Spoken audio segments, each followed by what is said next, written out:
I'd gotten everything I needed out of Law and Order, but the odds were pretty good that the guard was waiting in the lobby. I had to figure out a way to get him away from the front desk without letting him know I was in the building.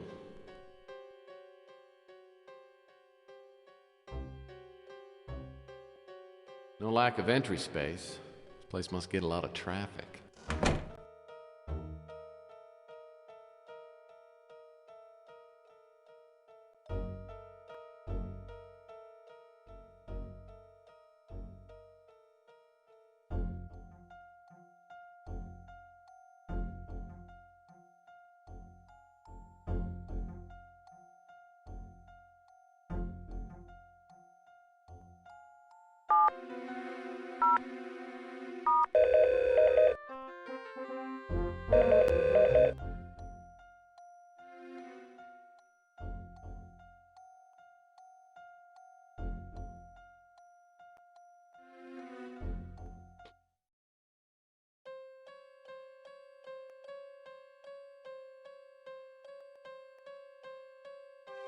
Locked. I'll need the Law and Order ID badge in order to open this door. After my narrow escape from Law and Order, I went home and crashed, but I slept like hell. Slade was still out there, undoubtedly looking for me, and I had nightmares about John Klaus, the mad scientist, turning everyone into zombies. When I woke up the next day, I had no idea what was going to happen. Little did I know, later that day, I'd find out the identity of the poison pawn.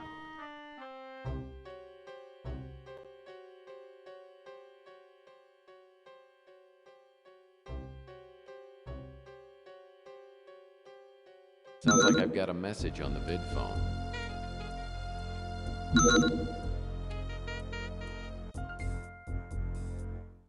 I have a message for you. You'll probably think it's important. You can pick it up at my shop whenever you get the time to see me. Ciao for now. Sounds like I've got a message on the vid phone. Good afternoon, Mr. Murphy. I just wanted to call and thank you for bringing me the disc from Robert Knott. It has everything we need to take down the Law and Order party. The evidence is overwhelming. I owe you a big favor. Within reason, of course. Thank you again.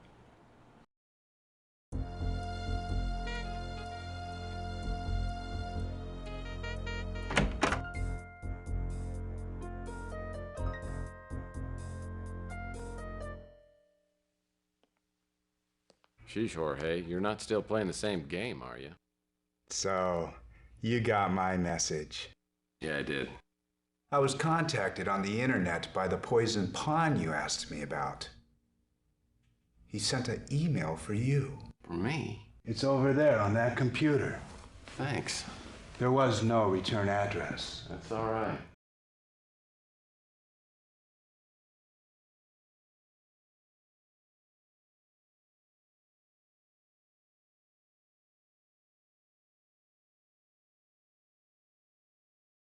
Well, everything about the message seemed legit. It was from the poison pawn, came through Valdez.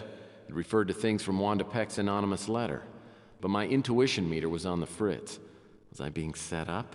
Or was I about to meet the man behind the curtain? If so, who was it? J. St. Gideon? One of the supposedly dead scientists? Carl Linsky back from the grave? I waited till midnight and went to the rendezvous point. My instincts told me to beware of a trap, so I found a back door and went in that way. The place appeared to be empty, but I still needed to check out the clock tower. As it turned out, though, I had to search the ground floor first, and search pretty thoroughly before doing anything else.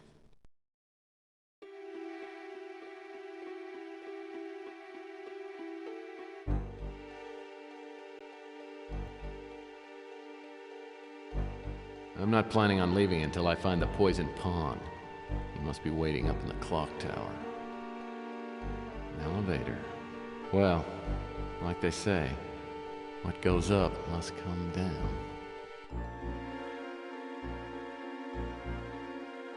This could open some doors for me. Nothing happened. There must be some other power switch in here somewhere. These crates don't look like they've been moved in quite a while. These don't smell like barrels of fun. The boxes are all in various stages of dry rot.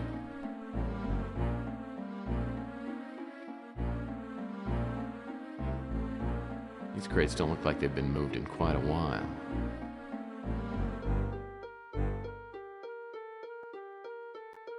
The boxes are all in various stages of dry rot. Old toolboxes? Well, they're like Christmas presents for an amateur handyman like myself.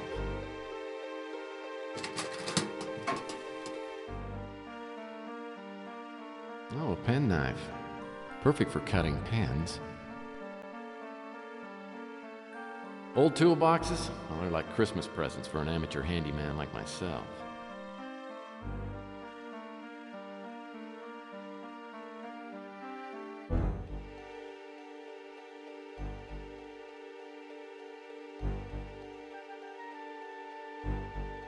The boxes are all in various stages of dry rot.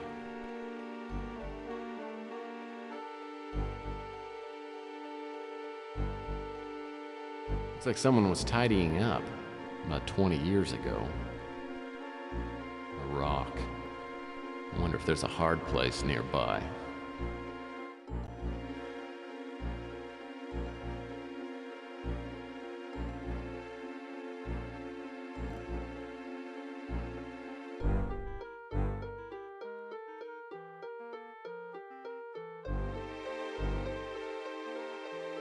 My favorite kind of paneling. Electrical. These look like they've been moved recently.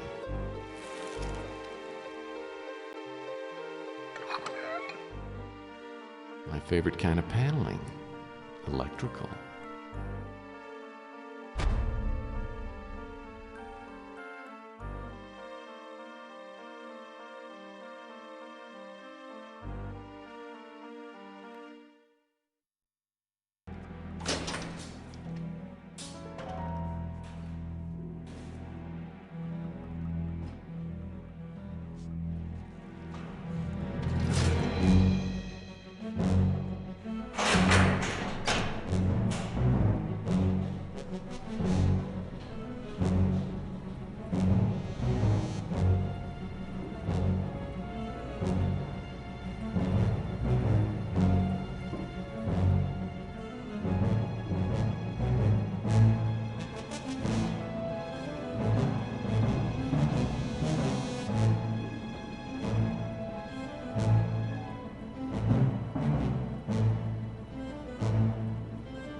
Shame to cover such a beautiful mouth.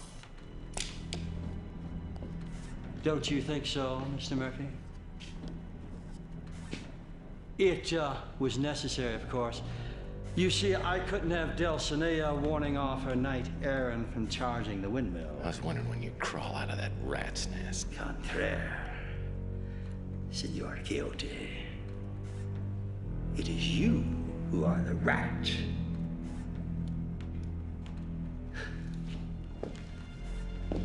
And you, my dear, the perfect piece of cheese. Who's the poison pawn? Is it you? Is Sylvia here? Sylvia? The poison pawn? It was Miss Linsky's father who wrote the anonymous letter to Capricorn. We found copies of it while we were going through his papers after his unfortunate death. So why'd you have to trick me into coming here? I brought you here to offer you a trade. You tell me what you know, and I let the little missy free. So, let's begin with the STG pass cards. Where are they? The best of my recollection there, somewhere on the Spanish High Plains with my trusted servant Sancho. I've got him with me. Excellent. Now, In 30 words or less, tell me everything you know about the STG project. Not too much. I mean, I've heard implants, mind control, satellite tracking. Oh, and then there was that little experiment you pulled on me. Unfortunately, it didn't work out quite as we had planned. You were supposed to be a good little detective and die, like Mr. Linsky. I mean, Linsky was your friend. I'd hate to see what you do to your enemies. Well, you're about to find out. Now, for the sake of Miss Linsky here, tell me what else you found out about. Well, there's someone running around with the name Overlord. He seems to be running things. You know, I think that's you. Excellent! Excellent! Now, as a token of my appreciation,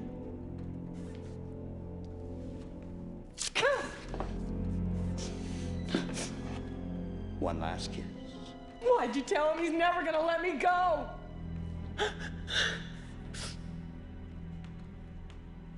Oh, well, I'm sorry, Mr. Murphy. It looks like she's not in the mood. For once! Well, let's just move on to the murder-suicide portion of the program, shall we? You said you'd let her go. We made a deal. Oh, Mr. Murphy, please. Don't compound your gullibility with your stupidity. I mean, she's more of a threat to me than you are. The mere fact that she's been intimate with several of my enemies, not to mention a handful of my allies, makes her a real threat. You're a liar! Don't listen to him, Tex. I've never had anything to do with Klaus or any of it. I swear it. Well, I didn't say you were involved. But I do realize you have the capacity for treachery. I mean, for all I know, you may be as innocent as you claim to be. I'm just not a risk taker. Oh, don't look so sad, Tex. At least you know that you were the last, I mean, perhaps she even cared for you. Much as he's capable. Well, down to business. Mr. Slade? Mr. Slade?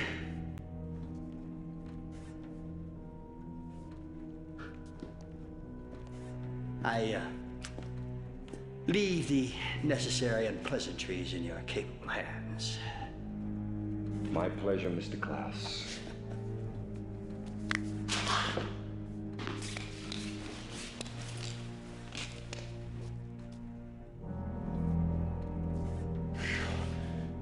That was close. I was beginning to wonder how we were going to get out of this. Don't stop wondering on my account.